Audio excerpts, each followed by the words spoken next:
Let's talk about the difference between AggLayer as presented by Polygon and Polkadot's XCM or cross-chain communication or XCMP, cross-chain communication protocol. How do they differ and what do they have in common? In Polkadot, you have a lot of these different chains competing for the same block space or core time. They're essentially booking slots of this limited resource. These chains communicate via XCMP, which is a protocol specifically designed to pass arbitrary messages from chain to chain with a finality of around 12 seconds as it reaches the destination chain. Each chain needs to have its own block producers or collators, as they're called there. So these block producers compose these blocks and send them to the relay chain, the main Polkadot chain. And if the relay chain validates these blocks according to the input, output, and expected output, then the chain submitting these blocks will be finalized and added to the canon of the relay chain. So it will be kind of blessed by the relay chain. Collators themselves are rewarded by the chains that they are collating for. They are not rewarded by the relay chain itself. They're not rewarded by the main chain. So they either do it pro bono or as part of the infrastructure, the part of the chain itself. So this can be incentivized nodes from like team members or community, or it can be just something run by the team as their kind of necessary part of the infra, right? So validators then make sure that the relay chain can validate these proposed blocks, and validators are on the relay chain. So those guys are getting rewarded by the protocol itself, by Polkadot itself. They're getting DOT for this, for validating these proposed blocks by the collators. Now, because the function used to prove a state transition in Polkadot is described as just an interface, the chains that need to follow, in theory, a chain could really be anything. It could even be, like, it allows you to have full heterogeneity. So it means that every chain can be completely different from another chain. A chain could actually be a regular Web 2 app or even a game, just a regular video game, where you have the save game state 1, save game state 2, and the transition between the two game states, and then the function to validate that this transition is valid from one to the other. And if that checks out, if that matches the signature of the functions required by the relay chain to actually validate these blocks, this will be accepted as a normally valid chain in the Polkadot ecosystem, which is pretty cool because it makes it possible for Polkadot chains to be very diverse in functionality, right? And their own architecture and modularity and everything, because the relay chain is mostly unopinionated about what the chain uses or does under the hood. It just cares about that part where the chain communicates with the relay chain, right? Now, when sending messages from one chain to another, each chain has an inbox and an outbox. And to send a message from Bruno chain to Gav chain, you would need to put the message in the inbox, then wait for the relay chain to pass it along to the outbox of the Gav chain, which can then recognize it and act on it. This means that atomic composability is not possible. It is all asynchronous. So you need to, put the message in, wait for it to be taken out, then wait for it to be processed. So atomic single transaction, multi-step things are not exactly possible here, though there are some user-land products that are trying to abstract this complexity away. Messages can be arbitrary, but with a limit. The recipient needs to know how to interpret these messages. So if I have an NFT module on my chain, and then I send to Gav chain something that says mint an NFT, if Gav chain doesn't have the NFT module, to that chain, mint an NFT means nothing, because they don't share this common language. Polkadot is inherently rent extractive here in this case with the relay chain, in that it requires these chains that want to join it to purchase block space or to lease block space and core time to remain online within the context of the relay chain. So the relay chain will just simply start to ignore them or discard them if their lease expires. Without the relay chain finalizing the blocks, a chain effectively has no finalization. So if the rent expires without being renewed, a chain can actually go dormant and stop functioning properly. This means that any team building in the Polkadot ecosystem, unless they are building apps on top of any kind of permanent system chains, which do also exist, they can lose their slot if they run out of money, or even if they're voted out by the relay chain governance, which can also happen. So they can be actually voted out by the token holders, which is quite exciting. So in that regard, Polkadot is much more geared towards enterprise than actually being cypherpunk, because you can literally build stuff that lasts much less than traditional Web2 companies and stuff. And that kind of goes against the ethos of blockchain, which is supposed to be forever and permanent and help you, defeat downtime and defeat censorship. Now, the Polygon AggLayer, or AggLayer, because it's not exactly, it started in Polygon, but it's actually meant as a public good for everybody. The AggLayer is just a set of smart contracts on Ethereum itself. And what these contracts do is they monitor the validity, the state validity of chains that join the AggLayer through these proofs that these chains are submitting to the AggLayer itself. These proofs will, in the beginning, be reported by a centralized prover, but a decentralized community later on, and in a free market style, similar to how the Relay chain has its own, nominators and nominator pools and whatever for validation.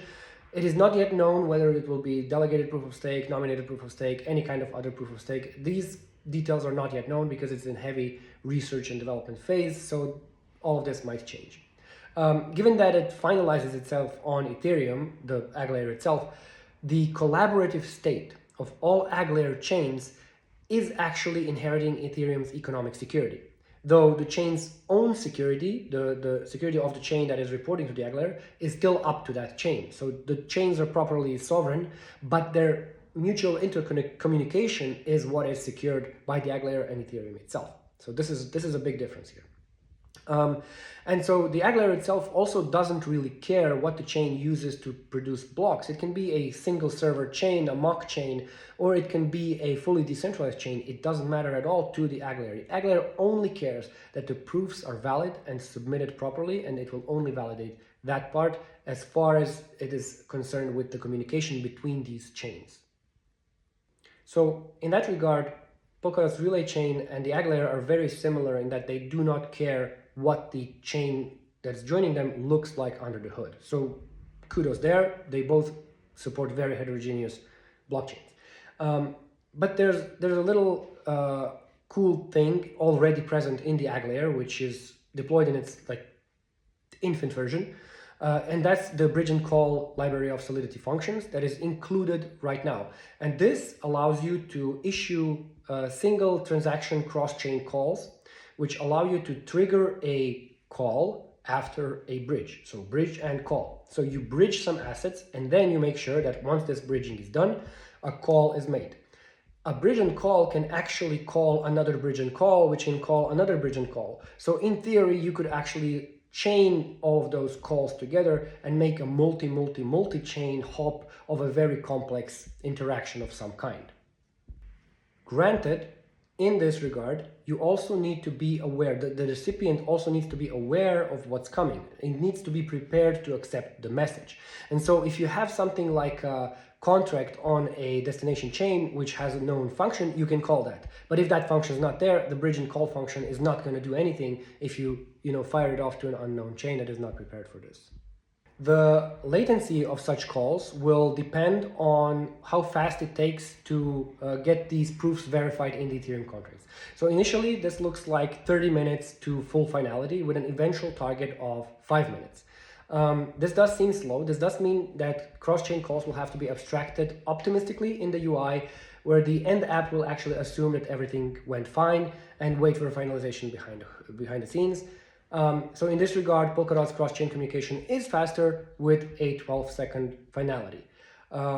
Messages in the AggLayer, however, can be as arbitrary as the deployed target on the target chain is. So whatever the contract is, you can call it. It doesn't matter. No modules, no Rust plugins to install, nothing. If there's a contract with that function, you can call it, that's it. Now, since AggLayer is just a set of smart contracts that's essentially a map of registered chains and their assets and some other details about about verifying their proofs and all that, the potential size of joint chains on the AggLayer is basically infinite. So granted, chains will still have to compete for which nodes will be generating their proofs, similar to the collator model in Polkadot, but the joint pool size is basically unbounded, which is really exciting for merging the liquidity across the ecosystems. In a way, AggLayer chains do still have to kind of pay rent to those building and submitting their proofs, as just like in collators, like they will be part of the infra or part of the ecosystem, who knows. But the standalone chains that already have validation today, they can just actually make their own current validators just for them. So that'll work. A random AggLayer chain can disappear just like any other mock chain in the ecosystem. AggLayer doesn't prevent a chain from going away. But the important part is, if it does, people can still, if they care about it, keep it going very easily, which in Polkadot, they cannot. So in Polkadot, they would have to pay to renew a lease to make that chain functional and to keep it going in the Polkadot ecosystem. In the AggLayer ecosystem, since the chains are basically sovereign, people can just continue running it as usual and nothing will change. So the chain will be kept alive. So there's much more independence and permanence in the AggLayer ecosystem compared to the Polkadot ecosystem, in my opinion. So at a global level, these two systems kind of seem very similar, with performance advantage seemingly right now going to Polkadot. To me, personally, the key differentiations are Polkadot's ecosystem is closed off. To join it, a chain must participate in the block space core time mechanics, market mechanics, and it can be kicked from this group at any time, even if it bought this core time and block space. So it can be voted out by on-chain governance.